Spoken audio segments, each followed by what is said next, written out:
Hello welcome દોસ્તો, આપણી maths ગુરુ ચેનલમાં આપ સર્વનું હાર્દિક સ્વાગત છે.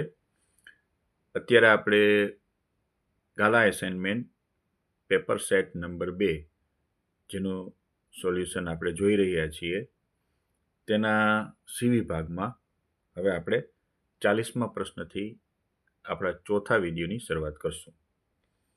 તો મિત્રો, આ 40મો પ્રશ્ન એટલે કે 3 ગુણનો પ્રશ્ન.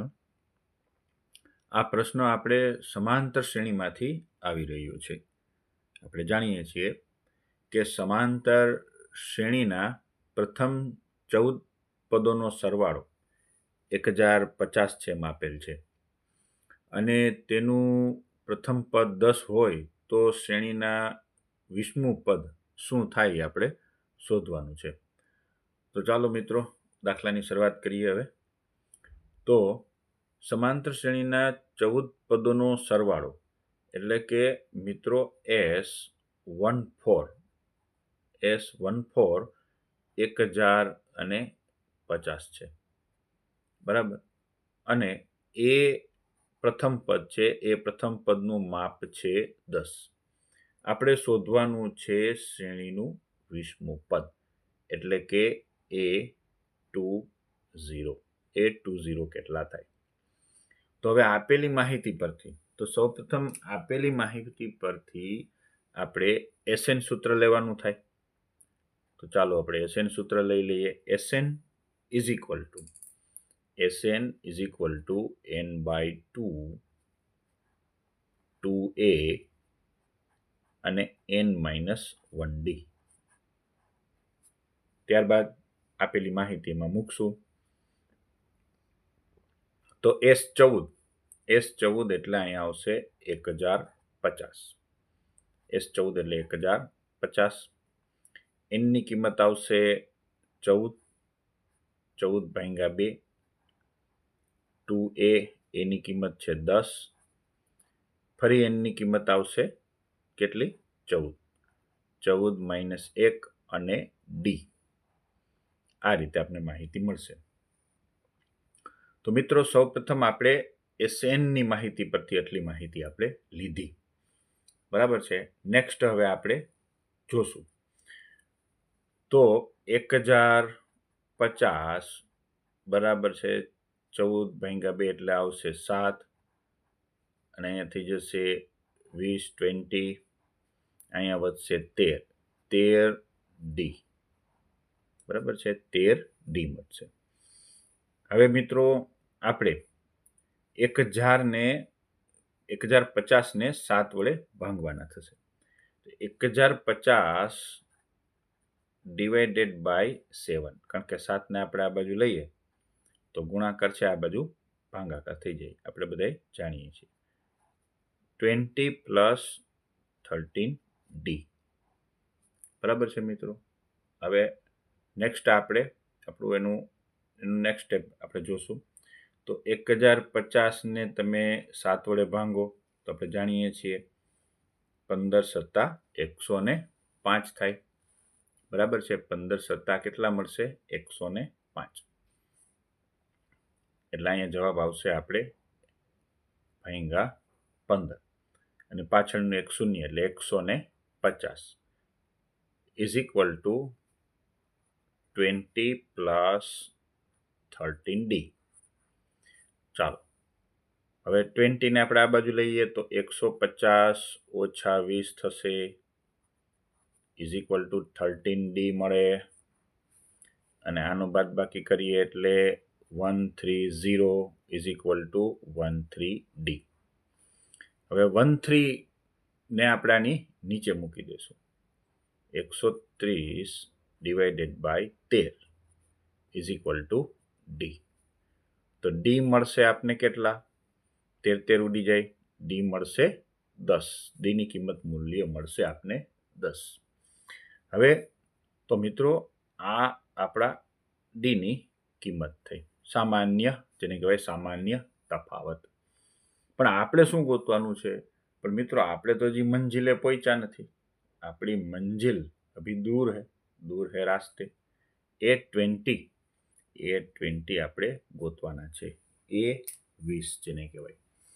તો A20 એ 20 એટલે 20માં પદ ગોતવાનું છે. તો આપણે સૂત્ર લગાવવું પડશે AN is equal two A plus N-1D, કારણ કે આપણે 20મું પદ શોધવાનું છે. ચાલો, તો એનની જગ્યાએ આવશે કેટલા? તો કે 2020. પ્રથમ પદ, તો કે પ્રથમ પદ છે 10, અને ત્યારબાદ આપણે 20મું પદ ઓછા 1, અને સામાન્ય તફાવત આપણે મળી ગયો છે હમણાં એકદમ તાજો, એ મૂકી દઈશું 10. બરાબર, અહીંયા આવશે 20. 20માંથી 1 જાય તો આવશે 19, અને એને ગુણ્યા 10. તો 10 વત્તા 190 થશે. આ બેનો ગુણાકાર 19 ગુણ્યા 10, 190, અને ટોટલ મળશે 200. તો વિદ્યાર્થી મિત્રો, 20મું પદ આપને મળ્યું છે 200. તો આ રીતે આ સમાંતર શ્રેણીનો આપણે દાખલો જોયો. બરાબર છે. ચાલો, હવે ત્યારબાદ આપણે નેક્સ્ટ ક્વેશ્ચન જોવા જઈ રહ્યા છીએ. હવે ત્યારબાદનો 3 ગુણ માટેનો પ્રશ્ન આપણે જોઈએ કેમાંથી આવ્યો છે. તો આ પ્રશ્ન વિદ્યાર્થી મિત્રો આપને જોવા મળે છે, કેમાંથી જોવા મળે છે?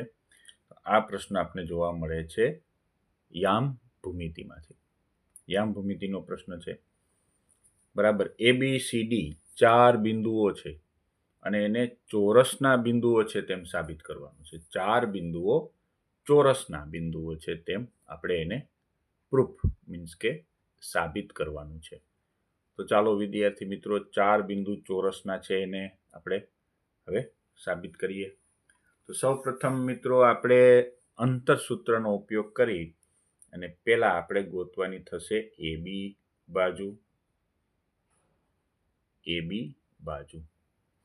તો AB બાજુ માટેનું આપણું જાણીતું સૂત્ર છે x1 - x2 whole the square plus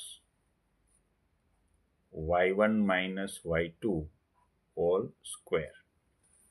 આને કહેવાય છે અંતરસૂત્ર. બે બિંદુ વચ્ચેનું મિત્રો અંતર શોધવા માટેનું જાણીતું સૂત્ર છે, બહુ જાણીતું સૂત્ર છે યામ ભૂમિતિ માટે. તો હવે આપણે સૌપ્રથમ પહેલા આ બે બિંદુઓ માટે આની જોડી, આ જે જોડી છે એમાં એકને x1 y1 અને એકને x2 y2. સાદી ભાષામાં કહીએ તો પહેલા બિંદુના યામમાંથી બીજાની બાદબાકી. મિત્રો, પહેલા બિંદુમાંથી જ્યારે આપણે બીજાની બાદબાકી કરી નાખશું, બરાબર છે, પહેલા બિંદુમાંથી બીજાની બાદબાકી, તો આપણે પહેલા આવશે 1 - 4 આખાનો વર્ગ પ્લસ 7 - 2 આખાનો વર્ગ. તો અહીંયા બાદબાકી કરીએ એટલે 1માંથી 4 જાય, -3નો વર્ગ પ્લસ 5નો વર્ગ. અને માઇનસ ને વર્ગને દુશ્મની છે મિત્રો, જાની દુશ્મન વર્ગ હોય તો માઇનસ વયા જાય, 3 તેરી 9 પ્લસ થઈ જાય અને 25 થઈ જાય. બરાબર છે, કારણ કે માઇનસનો વર્ગ પ્લસ કેમ થઈ જાય? તો કે ઓછે વધતા. તો જવાબ આવશે 25 ને 9 34, 34. હાલો, હવે AB નું માપ થઈ ગયું છે. હવે આપણે બીજી બે જોડ પસંદ કરશું, બીજા બે બિંદુ AB પછી BC. AB પછીની જોડ BC. એ જ રીતે અંતરસૂત્રની મદદથી તો આ બે વચ્ચેની બાદબાકી કરશું. તો કે 4 - -1 નો વર્ગ પ્લસ 2 - -1 નો વર્ગ. બરાબર છે. પહેલા બિંદુમાંથી બીજાની બાદબાકી, બીજામાંથી ત્રીજાની, એ રીતે સિરીઝ વાઇઝ કન્ટિન્યુઅસ બાદબાકી કરવી પડશે આપણે 4 વખત. તો આપણે જાણીએ છીએ કે 4 - થઈ જાય કેવા? પ્લસ 1 નો વર્ગ અને 2 + 1 નો વર્ગ. બરાબર છે મિત્રો. તો આ રીતે આપણી બાદબાકીનો સિલસિલો, એક પ્રકારનો મિત્રો બાદબાકીનો સિલસિલો ચાલુ થશે. રેડી?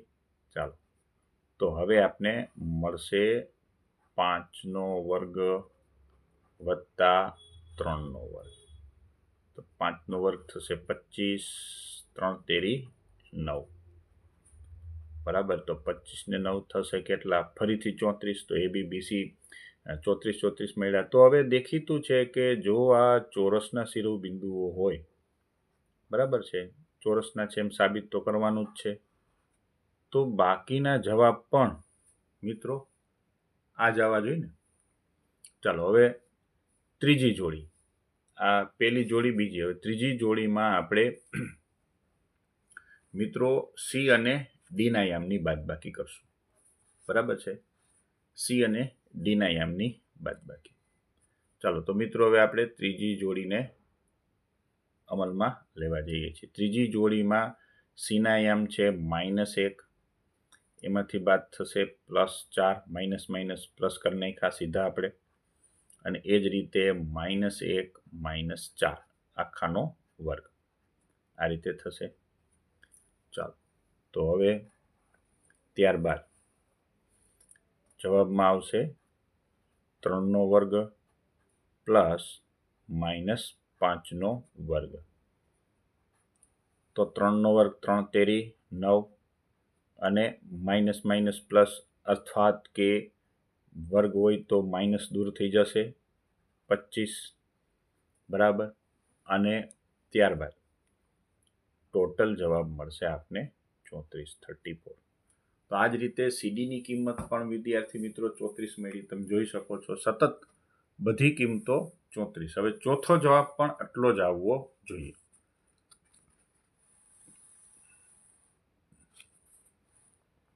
એટલે હવે ચોથું એટલે DA. બરાબર છે? ડી માંથી એની બાદબાકી કરવાની છે, DA, અથવા તમે એને AD પણ લઈ શકો, બધું એક જ છે. ફરીથી અંતર સૂત્ર આપો. તો ડી માંથી એની બાદબાકી કરશું એટલે કે -4 માંથી પહેલા ડી ની કિંમત -4, એમાંથી એની કિંમત 1 ને બાદ કરશું. એ જ રીતે ડી ની બીજી કિંમત y માંથી અને બાદ કરશું. તો આ થઈ ગયા આપણા AD. જવાબ મળશે -5નો વર્ગ પ્લસ -3નો વર્ગ. પણ મિત્રો આપણે જાણીએ છીએ કે માઇનસ અને વર્ગ એકબીજાના જાની દુશ્મન. ફરીથી તો મિત્રો 25 પ્લસ 9 થશે, અને 25 ને 9 થશે 34. ચાલો, તો આ રીતે આપણે ચારે બાજુ સરખી મળી. ઘણા મિત્રોને એવું લાગે કે ચોરસ સાબિત થઈ ગયું. ના મિત્રો, ચારે બાજુ સરખી થવાથી ચોરસ સાબિત કદાપી થતું નથી. કારણ કે ચારે બાજુ સાબિત તો સમબાજુમાંય હોય. સમબાજુ ચતુષ્કોણ પણ ચારે બાજુ સરખી જ ધરાવે. એટલે આપણે એમ ન કહી શકીએ કે ચારે બાજુ સરખી આવવાથી, મિત્રો આ ચારે બાજુ સરખી આવવાથી આપણે એમ ન કહી શકીએ કે તે ચોરસ જ છે. જો ચોરસ હોય તો એને હજી એક કસોટીમાંથી પાર ઉતરવું પડશે. હા, ચોરસ બનવા માટે એને હજી એક કસોટી આપવી પડશે. કઈ કસોટી આપવી પડશે? તો કે વિકર્ણો સમાન હોય. ચોરસમાં વિકર્ણો સમાન હોય. એટલે વિકર્ણ કઈ રીતે મેળવશું? તો વિકર્ણ માટે વિદ્યાર્થી મિત્રો આપણે અલ્ટરનેટ જોડી બનાવવી પડે. યાદ રાખજો, વિકર્ણ માટે અલ્ટરનેટ, એકની સાથે ત્રીજું, બીજાની સાથે ચોથું બિંદુ લેવું પડશે. તો સૌપ્રથમ પહેલો વિકર્ણ મળશે આપને AC. બરાબર છે? AC ની લંબાઈ મળશે. AC ની લંબાઈ પછી આપને BD ની લંબાઈ મળશે. તો AC ની લંબાઈ એટલે એને માંથી C ની બાદબાકી, એટલે A ની કિંમત કેટલી છે? તો કે 1. એમાંથી C ની કિંમત બાદ કરો એટલે -1નો વર્ગ. એ જ રીતે A ની કિંમત એટલે કેટલી છે? તો કે 7 માઇનસ, એમાંથી બાદ કરો ફરીથી C ની કિંમત -1 આખાનો વર્ગ. હવે આપણે માઇનસ માઇનસ પ્લસ થઈ જશે, બરાબર છે, એટલે કે 2નો વર્ગ અને 8નો વર્ગ. તો આપણે જાણીએ છીએ 2નો વર્ગ થશે 4, 8નો વર્ગ થશે 64.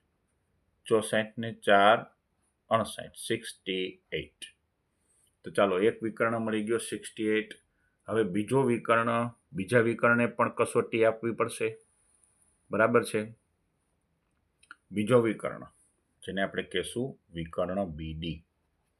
બીજો વિકર્ણ છે આપણો બીડી. બીડી વિકર્ણે પણ આ જ કસોટી લેવી પડશે, બરાબર. તો હવે બીજા સાથે ચોથું, બીની કિંમત છે 4 અને ડીની કિંમત છે -4 આખાનો વર્ગ પ્લસ બીની કિંમત છે 2 અને ડીની કિંમત છે 4 આખાનો વર્ગ, બરાબર. ચાલો સરસ. હવે માઇનસ માઇનસ પ્લસ થઈ જાય, 8નો વર્ગ થશે અને 2માંથી 4 જાય તો -2નો વર્ગ થશે.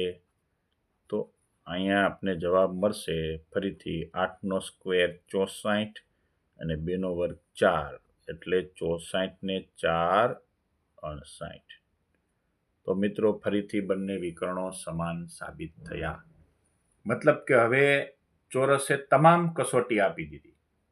તો મિત્રો યાદ રાખજો, ચોરસ બનાવવા માટે તમારે ચાર બાજુ સરખી કરવી પડશે અને 2 વિકર્ણો સમાન બતાવવા પડશે, બરાબર છે. જ્યાં સુધી તમે 4 બાજુ સમાન સાબિત ન કરો અને 2 વિકર્ણો સમાન સાબિત ન કરો ત્યાં સુધી ચોરસ સાબિત થશે નહીં. હા, સમબાજુ માટે માત્ર 4 બાજુ સાબિત થઈ જાય તો પણ ચાલે. તો હવે આપણે અહીંયા જ્યારે આખરી શબ્દથી એને કહેશું ક્યાં, તો કે AB બરાબર BC બરાબર CD બરાબર AD અને AC બરાબર BD હોવાથી કહી શકાય કે તેથી ચતુષ્કોણ ABCD એ ચોરસ છે અને ABCD એ ચોરસના શિરોબિંદુઓ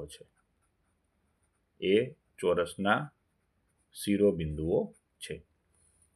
તો મિત્રો આ દાખલાને પણ સરસ રીતે 41મો પ્રશ્ન પણ સરસ રીતે સાબિત કરી લેજો, બરાબર છે, કે ચોરસના શિરોબિંદુ. આ રીતે તમે મિત્રો કોઈ પણ ચોરસનો દાખલો ગણી શકો. ચોરસના દાખલા ગણવા માટે 4 બાજુ 2 વિકર્ણો બધા સમાન આવવા જોઈએ. ચાલો હવે ત્યારબાદ ક્વેશ્ચન છે આપણો 42, બરાબર છે. તો મિત્રો આપણે હવે 42મો પ્રશ્ન જોવા જઈ રહ્યા છીએ. તો આ 42મો પ્રશ્ન એમ છે કે y અક્ષ એ બિંદુ 5, -6 અને -1, -4 ને જોડતા રેખાખંડનું કયા ગુણોત્તરમાં વિભાજન કરશે તે શોધો અને તે છેદ બિંદુ પણ મેળવો. મતલબ કે આપણે ફરીથી યામ ભૂમિતિનો જ ક્વેશ્ચન છે. વિભાજન બિંદુના યામ મિત્રો આપણે શોધવાના થાય છે, બરાબર છે. વિભાજન કરતું બિંદુ બહુ સરસ પ્રશ્ન છે મિત્રો, આપણો જૂનો ને જાણીતો પ્રશ્ન જ છે. તો ફરીથી આપણે 2 બિંદુને જોડી દઈએ, બરાબર છે. આવું આપણે બી સેક્શનમાં પણ આવો જ ક્વેશ્ચન આપણે જોઈ લીધેલો છે, બરાબર છે.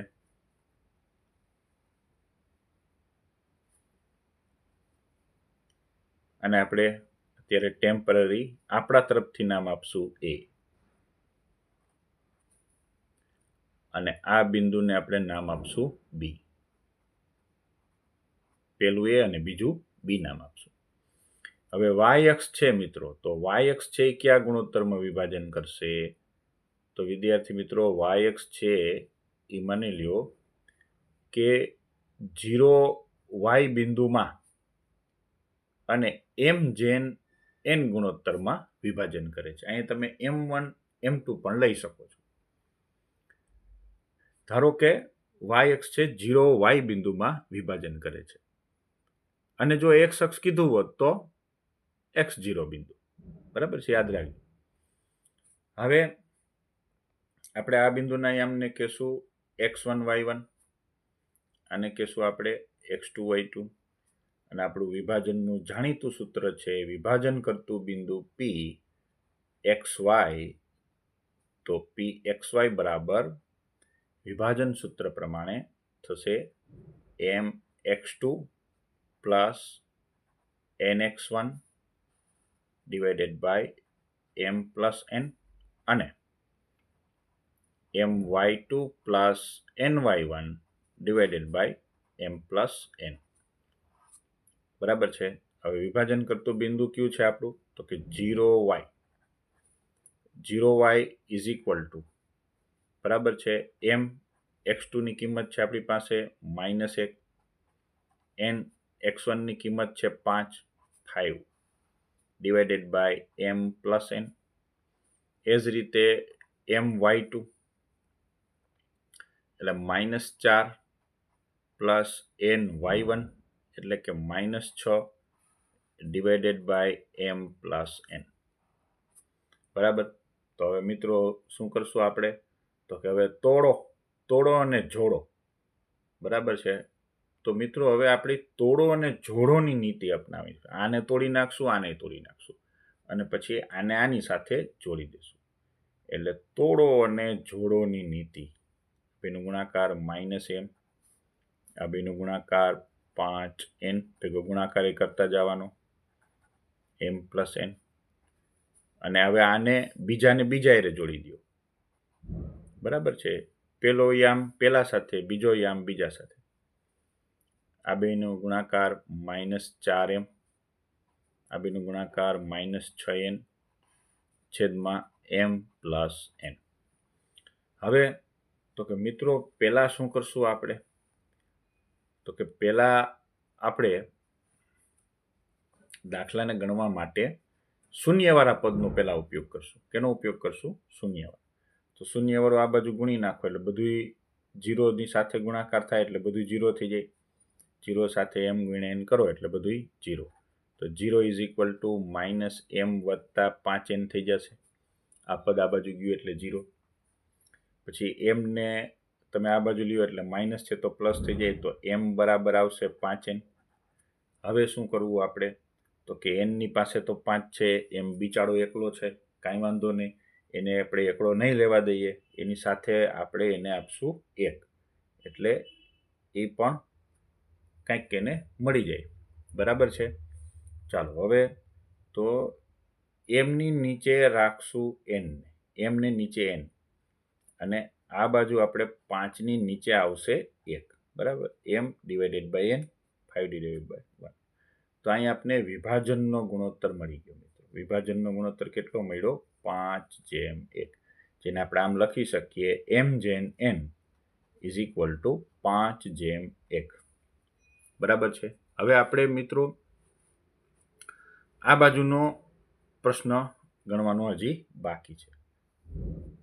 કયો પ્રશ્ન બાકી છે? વિભાજન કરતા બિંદુના યામ શોધવા. તો એના માટે આપણે બીજો વિભાગ છે તૈયાર મિત્રો, આમાં કિંમત મૂકી દેશું. બરાબર છે. આ બીજા વિભાગની અંદર આ કિંમતને મૂકી દઈએ એટલે આપણે y યામ મળી જાય. તો y ઇઝ ઇક્વલ ટુ -4, mની કિંમત છે 5, -6, nની કિંમત છે 1, ડિવાઇડેડ બાય 5 વત્તા 1. બરાબર. હવે આ બેનો ગુણાકાર થશે એટલે -20 -6 છેદમાં 6 મળે. બરાબર છે. તો આ રીતે આપણે મિત્રો હવે આગળ સાદરૂપ આપીએ તો yની કિંમત આટલી મળી, 20 ને -6 એટલે ટોટલ થયા -26, અને એની નીચે 6. તો yનું મૂલ્ય કેટલું મળશે? તો કે -13/3. 2 વડે ઉડાડી શકાય છેદ. તો હવે વિદ્યાર્થી મિત્રો આપને બિંદુ પણ મળી ગયું, છેદ બિંદુ જે છેલ્લે શોધવાનું હતું. તો એ જે છેદ બિંદુ છે એ પણ આપણી પાસે તૈયાર છે. છેદ બિંદુ કયું ધાર્યું હતું આપણે? 0y.